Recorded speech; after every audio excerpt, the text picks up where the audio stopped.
हम जानना चाहेंगे कि ऐसा हुआ क्या था, कहानी क्या है आपके सस्पेंशन के पीछे। सरकार, किसान और सरकारी कर्मचारी, पूरे देश में किसान आंदोलन जोरों पर है। दूसरी तरफ सरकारी कर्मचारियों की भावनाएं हैं। वो सरकारी मुलाजिम जिन्हें वोट देने का अधिकार तो है, लेकिन जो सरकारें सत्ता में हैं उनकी नीतियों के खिलाफ अपने सोशल मीडिया पर कुछ भी पोस्ट करने का, टिप्पणी करने का अधिकार नहीं है। अगर गलती से किसी सरकारी कर्मचारी ने किसान आंदोलन के चलते सत्ता में बैठी सरकार की नीतियों के खिलाफ कुछ भी पोस्ट कर दिया तो उन्हें उसके अच्छे परिणाम नहीं भुगतने पड़ते। सरकार इतना आहत हो जाती है, इतना गुस्सा हो जाती है कि या तो उन सरकारी मुलाजिमों को सस्पेंड कर देती है या उनका टर्मिनेशन कर देती है। सरकारी कर्मचारियों को ये चीज़ें किसान आंदोलन में भुगतने को पड़ रही हैं। अगर हम बात करें हांसी तहसील के पन्ना लाल की, पन्ना लाल ने हरियाणा के डिप्टी सीएम दुष्यंत चौटाला के खिलाफ अपनी सोशल मीडिया पर कुछ पोस्ट किया, उसके बाद उन्हें टर्मिनेट कर दिया गया। भला हो कोर्ट का जिन्होंने उसे फिर से उसी पद पर बहाल कर दिया। अब बात करते हैं अजय बलहारा की। अजय बलहारा जो देश भर के शिक्षकों को ट्रेनिंग देते हैं, एजुकेशन डिपार्टमेंट में एक अच्छे पद पर आसीन है। अजय बलहारा ने भी किसान आंदोलन के चलते अपनी भावनाओं के उमड़ते सोशल मीडिया पर किसान आंदोलन की कुछ वीडियोस पोस्ट की, अपनी भावनाएं व्यक्त की। इससे सरकार इतनी आहत हुई कि उन्होंने सस्पेंड कर दिया अजय बलहारा जी को।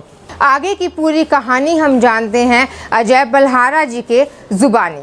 अजय बलहारा जी एजुकेशन डिपार्टमेंट में काम करते थे, अब आप कहेंगे करते थे। आगे की जो है पूरी कहानी इन्हीं से सुनेंगे। ये काम करते थे, इस वक्त ये सस्पेंड है, सस्पेंशन पे चल रहे हैं। इनसे जानते हैं कि ऐसा क्या हुआ, इन्होंने क्या किया कि सरकार ने इन्हें सस्पेंड कर दिया। इनका 22 साल का लंबा करियर एजुकेशन डिपार्टमेंट में, और 22 साल के बाद बलहारा जी आपको सरकार ने सस्पेंड कर दिया। ऐसा क्या हुआ कि आज आपको जो है सस्पेंशन के कारण घर बैठना पड़ रहा है। पूनम जी नमस्कार, और बेल टीवी के दर्शकों को सबसे पहले मैं नमस्कार करता हूं। पूनम जी मैं बताना चाहूँगा कि आपको थोड़ा दुरुस्त कर दूं। आपने पूछा है कि सरकार ने आपको सस्पेंड कर दिया है। यहाँ मैं आपको दुरुस्त करना चाहूँगा कि सस्पेंड मैं नहीं हुआ हूँ, असल में सरकार ने लोकतंत्र को सस्पेंड किया है। जब लोगों की, जन की भावना, जन की आवाज को दबाया जाता है तो वो हर बार लोकतंत्र आहत होता है, चोटिल होता है, सस्पेंड होता है, टर्मिनेट होता है।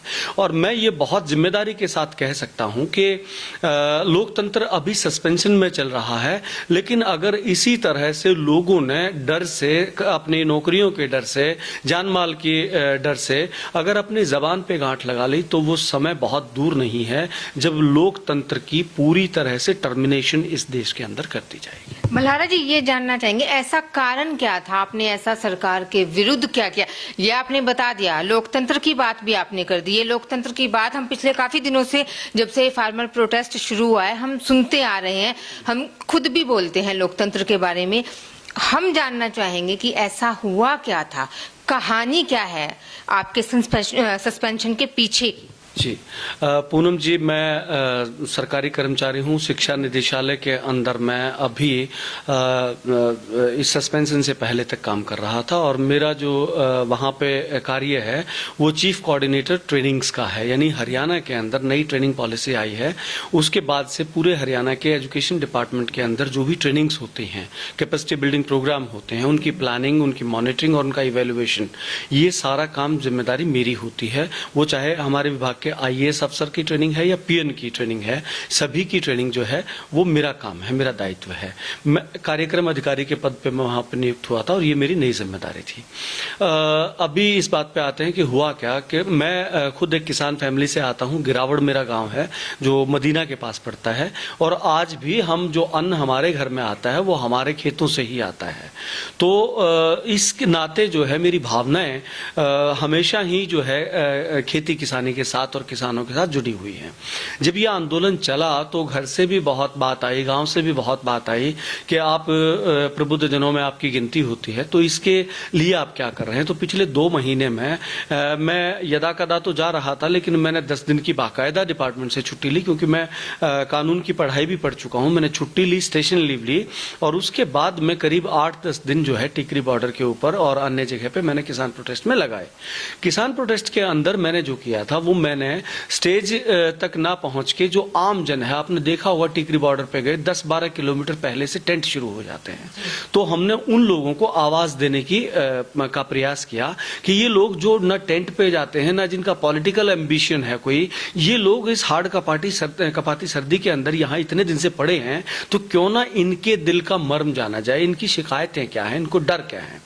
उनके इंटरव्यूज मैंने किए, और उसके बाद ये सीरीज चलने के बाद मैंने करीब 24 या 25 तारीख को मैंने एक अपने 26 तारीख को कहूँगा, 26 तारीख को मैंने अपने फेसबुक आईडी से एक लाइव सेशन किया करीब 34 मिनट का, जिसके अंदर मैंने अपने व्यूज उनके आधार पे रखे कि मेरी क्या समझ बनी है और कहाँ सरकार की गलती है और कहाँ किसानों की गलती है और क्या आम जन को करना चाहिए। ये सीडी कहीं से डाउनलोड की गई मेरी फेसबुक से, और सरकार के पास वो सीडी गई है या सरकार ने डाउनलोड किया, आई डोंट नो एनीथिंग, क्योंकि मुझे कोई नोटिस सर्व नहीं हुआ, कुछ नहीं हुआ। मुझे सिर्फ निलंबन के आदेश मेरे घर पहुंचाए गए और उसके बाद से मैं निलंबित चल रहा हूं। तो मुझे जो कारण अपने सूत्रों से पता लगा, हालांकि सरकार ने आधिकारिक तौर पे मुझे कुछ नहीं बताया, केवल निलंबन अंडर रूल 5 लिखा है, और उसके बाद मुझे सिरसा हाजिरी लगाने के लिए कहा गया, जो कि मेरे ऊपर एक और प्रताड़ना है। तो बिना, इस देश के अंदर ऐसा कोई कानूनी प्रावधान नहीं है कि आप किसी को सजा सुना दें या उसकी सामाजिक रेपुटेशन की हत्या कर दें और उसको अपना कसूर तक ना पता हो। भलारा जी, आपको यहाँ पे रोकना चाहूंगी। आप सरकारी कर्मचारी हैं, अक्सर हम सुनते हैं कि सरकारी कर्मचारियों को देखिए बढ़िया तनख्वाह मिलती है, आप अच्छी पोस्ट पे हैं, अच्छा पैसा भी आप सरकार से लेते हैं, सारी फैसिलिटीज आप सरकार से जो है आपको मिलती है, उसके बावजूद ये सरकारी कर्मचारी सरकार के खिलाफ क्यों लिखते हैं? भैया आपको तो इतनी फैसिलिटीज मिलती है, एक आम आदमी जो हमारे जैसा अगर हम बात करें कि वो फैसिलिटीज नहीं मिलती, अगर फिर भी आप इतना सब कुछ होने के बाद आप सरकार के खिलाफ लिखते हैं, सरकार के खिलाफ बोलते हैं, तो आपको निलंबित तो किया जाएगा। फिर इसमें सरकार कहाँ गलत हुई? देखिए, एक तो भाषा को दुरुस्त करने की आवश्यकता मुझे लगता है कि आज के माहौल में है। सरकार के खिलाफ जाना और अपने हितों की रक्षा करना दो अलग अलग बातें हैं। यदि मैं स्वयं किसान परिवार से आता हूं और मेरे हितों के ऊपर कुठाराघात होता है किसी कानून से, किसी नीति से, तो क्या एज ए नागरिक, क्या कर्मचारी जो है जब बन जाता है तो वो उसके नागरिक अधिकार खत्म हो जाते हैं? संविधान ने जो हमें 3 अधिकार दिए हैं, राइट टू प्रोटेस्ट दिया है, चैप्टर 13 आप बखूबी जानते हैं, पत्रकार हैं, उसके अंदर आपका विरोध दर्ज कराने का अधिकार है, राइट टू स्पीच है, बोलने का अधिकार है, और राइट टू एक्सप्रेशन है, अपनी अभिव्यक्ति करने का अधिकार है। तो मैं ये प्रश्न उल्टा आपसे पूछता हूं कि यदि कोई व्यक्ति सरकारी सेवा के अनुबंध में बंध जाता है तो क्या उसके नागरिक अधिकार जो सिविल राइट हैं, जो कि हमारे संविधान ने दिए हैं, जो कि विश्व की तमाम डेमोक्रेसी के अंदर वो हैं, तो क्या वो सीज हो जाते हैं the moment you join the services? Bhalara ji, मैं आपसे जानना चाहूंगी कि आप बड़ी बड़ी बातें यहाँ बैठकर कर रहे हैं जी। जो सरकारी कर्मचारी है, ठीक है, मैंने आपसे एक इस तरह का सवाल किया कि आप सरकार के खिलाफ क्यों लिखते हैं। देखिए, सरकार की अच्छी और बुरी बातों को हम भी लोगों तक पहुंचाते हैं, सरकार ने जो अच्छे काम किया वो भी पहुंचाना हमारा कर्तव्य बनता है, और जो गलत हो रहा है वो भी दिखाना हमारा कर्तव्य बनता है। लेकिन बीइंग अ ह्यूमन, एक देश का नागरिक होने के नाते, आप एजुकेशन डिपार्टमेंट में हैं, आप एक सरकारी नौकरी में हैं, तो आप उस सरकारी नौकरी में रहते हुए ऐसा फिर क्या कर रहे हैं? क्यों नहीं आप अपने ही लोगों को इकट्ठा करते? क्यों नहीं आप सरकार तक बात पहुंचाते? क्यों नहीं आप नागरिकों के हक के लिए लड़ते? ऐसा आप क्यों नहीं करते? देखिए, मैं पिछले 15-20 साल से शिक्षकों को प्रशिक्षण दे रहा हूं। करीब करीब मैंने हरियाणा में 3-4 लाख शिक्षकों को प्रशिक्षित किया है। मैं ये कहना चाहता हूं कि जब नागरिक अधिकारों की बात आती है तो कर्मचारी है, व्यवसायी है, किसान है, सभी के लिए संविधान के अंदर बराबर के अधिकार हैं।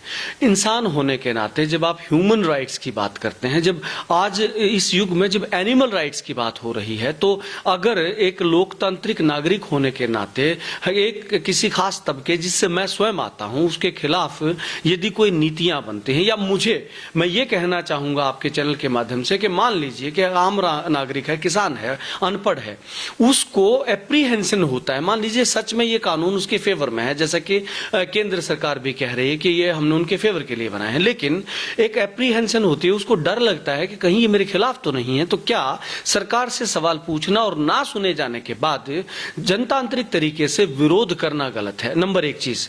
दूसरा मैं आपको ये कहना चाहूंगा कि जब आप सरकारी सेवा के अंदर आते हैं और खासकर शिक्षा विभाग के अंदर बतौर शिक्षक आप आते हैं, तो शिक्षक से समाज की कुछ अपेक्षाएं होती हैं। शिक्षक से आज आप भी, आपके बच्चे भी कहीं पढ़ते होंगे तो आप ये चाहेंगे कि आपके बच्चों को एक लोकतांत्रिक, सजग और संतुलित मानसिकता का नागरिक शिक्षक बनाए, उसको वैल्यू एजुकेशन दे, उसको एथिक्स सिखाए।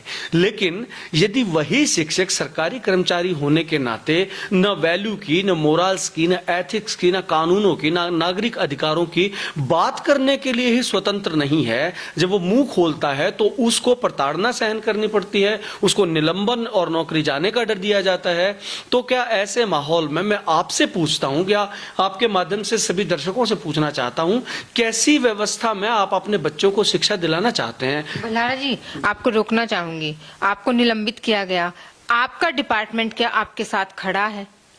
देखिए, मैंने डिपार्टमेंट से पूछा नहीं है और डिपार्टमेंट सरकार तो मेरे साथ नहीं है, डिपार्टमेंट से मेरी कोई बात नहीं हुई कि डिपार्टमेंट मेरे साथ खड़ा। लेकिन मुझे जिस प्रकार से पिछले 3-4 दिन में लोगों से बात हो रही है, फोन आ रहे हैं, तो लोग इसकी प्रशंसा कर रहे हैं और साथ ये कह रहे हैं कि इससे हम जैसे लोगों को आत्मबल मिलता है कि आप निडर होकर अपनी बात कह रहे हैं, कानूनी प्रावधान बता रहे हैं और एक लोकतांत्रिक नागरिक के अधिकार क्या है और उसकी सीमाएं क्या हैं, वो कानूनी प्रावधान भी हमें बता के हमें सचेत कर रहे हैं, ताकि हम भी अपने शिक्षक के जो दायित्व हैं उनका निर्वहन करते हुए भावी पीढ़ियों को एक लोकतांत्रिक नागरिक बनाकर और समाज को दे पाए। आगे की क्या आपकी रणनीति रहेगी? सरकार के खिलाफ कहीं कोई केस करेंगे? क्योंकि अभी देखिए, पिछले दिनों हम देख सकते हैं पन्नालाल जिन्होंने डिप्टी सीएम दुष्यंत चौटाला जी के खिलाफ अपनी फेसबुक पर लिखा था जी। टेम्परेरी ड्राइवर ही थे वो, लेकिन कोर्ट ने उन्हें फिर से उसी पद पर कर दिया है। त्रिपुरा हाई कोर्ट का अगर हम देखें, जो उन्होंने, त्रिपुरा हाई कोर्ट ने भी कहा है कि कोई भी गवर्नमेंट एम्प्लॉय जो है, अगर वो किसी विपक्षी पार्टी द्वारा आयोजित की गई रैली में जाता है, किसी एजुटेशन में जाता है, तो उसे पॉलिटिकल ना माना जाए। तो क्या आप भी अब सरकार के खिलाफ कोर्ट में जाएंगे? देखिए, समय आने पर मैं अपने संवैधानिक अधिकारों का प्रयोग करूंगा। उसमें यदि मुझे माननीय न्यायालय की मदद की आवश्यकता पड़ेगी तो मैं वो मदद भी लूंगा, और उससे पहले मैं विभाग के अधिकारियों से, जो एक प्रॉपर चैनल है, उससे भी करूंगा। लेकिन फिलहाल मैं पहल जो है सरकार को ही करने देना चाहता हूं कि वो एक निष्पक्ष फैसला ले, जल्दबाजी में जो कदम उठाया गया है उसको वापस ले, ताकि कर्मचारियों के अंदर सरकार के प्रति जो है एक सम्मान की भावना बढ़े। मैं हर चुनी हुई सरकार का सम्मान करता हूं, देश के कानून का सम्मान करता हूं, लेकिन जैसा आपने त्रिपुरा का और पन्नालाल जी का केस बताया, मैं एक कानूनी शिक्षाविद होने के नाते मैं आपको ये भी बता दूं कि बहुत स्पष्ट रूप से ये बहुत सारे 1963 से लेकर अब तक बहुत सारे ऐसे मामले हैं जिनके अंदर स्पष्ट तौर पे कहा गया है कि केवल इलेक्शन लड़ना और पार्टी को ज्वाइन करना वर्जित है। और दूसरी तरफ आप देखिए कि जो मौजूदा माहौल के अंदर जो आंदोलन चल रहा है, आपको ये ज्ञात होना चाहिए कि एक भी पॉलिटिकल पार्टी के लीडर को उस मंच पे जगह नहीं दी गई है। वहां पे जो लोग आ रहे हैं, देखिए, हमारे पर्सनल एफिलिएशंस बहुत सारी पार्टियों से हो सकते हैं, हो सकता है मैं अभी आपके चैनल के माध्यम से कह रहा हूं कि मैंने भी बीजेपी को वोट दिया है। मेरा बीजेपी के साथ कोई लड़ाई नहीं है, मेरी माननीय प्रधानमंत्री या माननीय मुख्यमंत्री से कोई निजी वैर नहीं है। जब वो अच्छी बात करते हैं तो मैं उनके लिए भी पोस्ट लिखता हूं कि ये अच्छी बातें हैं और नागरिक इसको जाने। और जब वो नीतियां जन कल्याणकारी नहीं रहती, आपको एक चीज बताता चलूं कि लोकतंत्र के अंदर जो स्टेट है, नेशन स्टेट, उस उसको हम एक वेलफेयर स्टेट यानी कल्याणकारी राज्य मानते हैं। कल्याणकारी राज्य के अंदर जनता पहले होती है, और यदि सरकार की किसी नीति, हालांकि वो अच्छी मंशा से ही बनाई गई हो, लेकिन एक बड़ा हिस्सा जनता का, यदि जो बेनिफिशियरीज हैं, जिनको लाभ, जिनके हित में ये लिया गया है, यदि वो ये मानने लगे किसी न किसी तरह से कि ये हमारे हित में नहीं है या इसमें कुछ चीजें हैं जो हमारे हित में नहीं है, तो सरकार को इस पे खुले दिल से और अहंकार को त्याग के उनकी बातें सुननी चाहिए, और इंटेलिजेंसिया को, बुद्धिजीवी वर्ग को लेख लिखने, वक्तव्य देने और शांतिपूर्वक विरोध करने का हक जो है उनका रिस्टोर होना चाहिए, जिससे लोकतंत्र की मजबूती सुनिश्चित हो। मैं पूनम जी आपको यह भी बताना चाहूंगा कि इस वक्त आपको बताऊं कि 1998 में माननीय दिवंगत राष्ट्रपति अब्दुल कलाम जी की एक किताब आई थी, इमेजिनिंग इंडिया। इस किताब के अंदर उन्होंने कहा था कि वर्ष 2020 के अंदर भारत एक सुपर पावर बन के उभरेगा, चीन और अमेरिका को पीछे छोड़ते हुए। लेकिन साथ ही उन्होंने ये भी कहा था कि इसके लिए हमें जो है लोकतंत्र के अंदर निष्ठा बढ़ानी होगी, लोकतंत्र की जो गरिमा है वो सुनिश्चित करनी होगी और अपने लोगों को जबान देनी होगी। साथ ही व्यावसायिक शिक्षा और अंग्रेजी को बढ़ावा देना होगा, अन्यथा जो वो सपना था वो कभी पूरा नहीं होगा। तो मैं इस मूवमेंट पे दर्शकों से और आपसे ये कहना चाहूंगा कि लोकतंत्र की गरिमा बनाए रखने के लिए जो बुद्धिजीवी वर्ग है, जिसका काम होता है लोगों को सही गाइड करना और उनके अधिकारों की रक्षा के लिए उनके साथ खड़े रहना, तो वो आज मैं अपना कर्तव्य मानते हुए निभा रहा हूं और आगे भी निभाता रहूंगा। भले ही हो सकता है कि सरकार इन चीजों को भी अपने खिलाफ माने और नौकरी अभी सस्पेंड हुई है, टर्मिनेट भी हो जाए, तो मैं इस कार्य से पीछे नहीं हटने वाला हूं। और सभी कर्मचारियों को, जब तक मेरा बस चलेगा, मैं सभी कर्मचारियों को, हरियाणा ही नहीं, क्योंकि मेरी ट्रेनिंग्स अपने पूरे इंडिया के अंदर सभी राज्यों में लगभग होती हैं, सरकारी तौर पे, निजी तौर पे, तो मैं उनको ये कहना चाहूंगा कि शिक्षक होने के नाते भविष्य के नागरिकों का, जैसे कि गांधी जी ने कहा था कि राष्ट्र का धन जो है बैंकों में नहीं है, विद्यालयों के अंदर है, तो उस राष्ट्र के धन का दुरुपयोग ना हो, उसके लिए शिक्षक को मुख्य रूप से सही को सही कहना और गलत को गलत कहना सीखना होगा, और बुद्धिजीवी वर्ग को लोकतंत्र की रक्षा सुरक्षा के लिए अपने विचारों को स्वतंत्रता देनी होगी, और बोलने के वक्त पे ना बोलना मैं मानता हूं कि एक अपराध होता है। हमसे बातचीत के लिए आपका बहुत बहुत शुक्रिया बल्हारा जी नमस्कार, और चैनल के दर्शकों को भी मेरा नमस्कार और बहुत बहुत धन्यवाद।